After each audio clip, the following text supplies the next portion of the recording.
जिसके भाग्य में जितना होता है उसे उतना ही मिलता है। बहुत समय पहले की बात है, एक गांव के मंदिर में एक पुजारी था।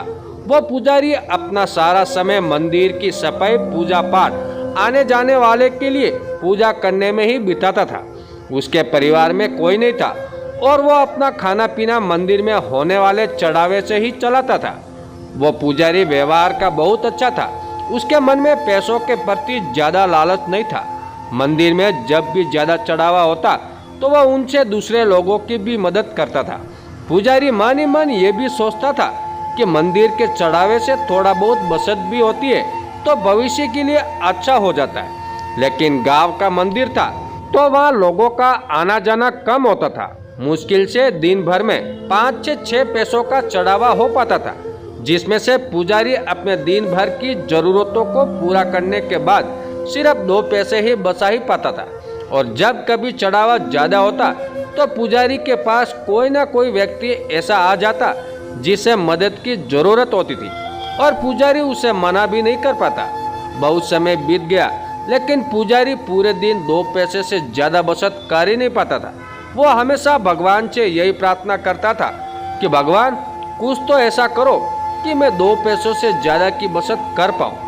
भगवान से प्रार्थना करके पुजारी रोज की तरह अपने काम में लग जाता। कुछ समय बाद पुजारी की शादी हो गई। घर में अब 2 लोग हो गए और खर्चा चलाने के लिए ज्यादा पैसों की जरूरत पड़ने लगी। पुजारी की शादी होने के बाद मंदिर में लोगों का आना जाना बढ़ने लगा, जिसकी वजह से चढ़ावा भी ज्यादा होता। और अब पुजारी अपने घर के खर्चे पूरे करने के बाद 10 पैसे रोज बचाने लगा। धीरे धीरे पुजारी के पास ज्यादा पैसे हो गए।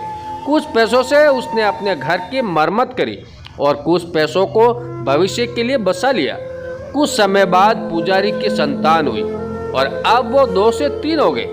पुजारी की संतान होने के बाद अब पुजारी ने देखा कि वो अपनी दिन भर की जरूरतें पूरी करने के बाद 15 पैसे बचा लेता है। धीरे धीरे बच्चा बड़ा हुआ और स्कूल जाने लगा। अपनी बचत के पैसों से पुजारी अपने बच्चे की पढ़ाई का खर्चा चलाता था। जैसे जैसे बच्चे की उम्र बढ़ती गई और पढ़ाई का खर्चा बढ़ने लगे, वैसे वैसे ही मंदिर में चढ़ावा ज्यादा होता चला गया। ज्यादा लोग आने लगे और पुजारी के जीवन में पैसों की कोई कमी नहीं हुई।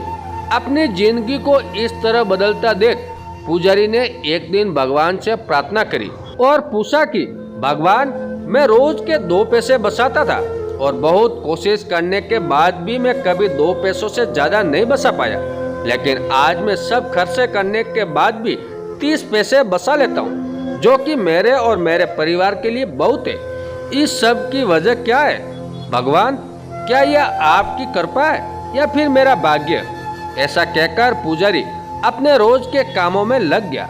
रात हुई और जिस समय पुजारी गहरी नींद में था, उस समय भगवान उसके सपनों में आए और बोले, भक्त, ना तुम्हारा भाग्य बदला है और ना ही मैंने कोई कृपा करी है। तुमने जिस दिन शादी करी और तुम्हारे घर जो स्त्री आई, उसके आने से तुम 10 पैसे बचाने लगे, जिसमें 8 पैसे तुम्हारी पत्नी के भाग्य के थे, जिसकी वजह से तुम दोनों के पेट भर खाने पीने और बाकी जरूरतों की पूर्ति होने लगी।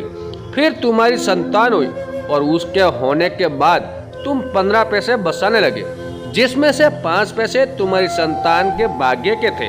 और आज जो तुम 30 पैसे बचा रहे हो, उसमें से 15 पैसे तुम्हारे बच्चे की पढ़ाई और उसके बेहतर भविष्य के भाग्य के हैं। भक्त, तुम आज भी अपने भाग्य के सिर्फ 2 ही पैसे बचा रहे हो और आगे भी 2 ही बचा पाओगे। दोस्तों, ये कहानी आपको कैसी लगी कमेंट करके जरूर बताएं और हमारे चैनल पे नए हो तो हमारे चैनल को सब्सक्राइब कीजिएगा।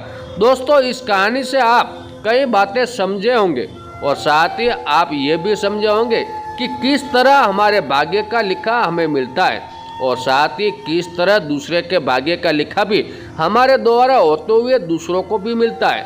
ये कहानी कैसी लगी कमेंट करके जरूर बताएं।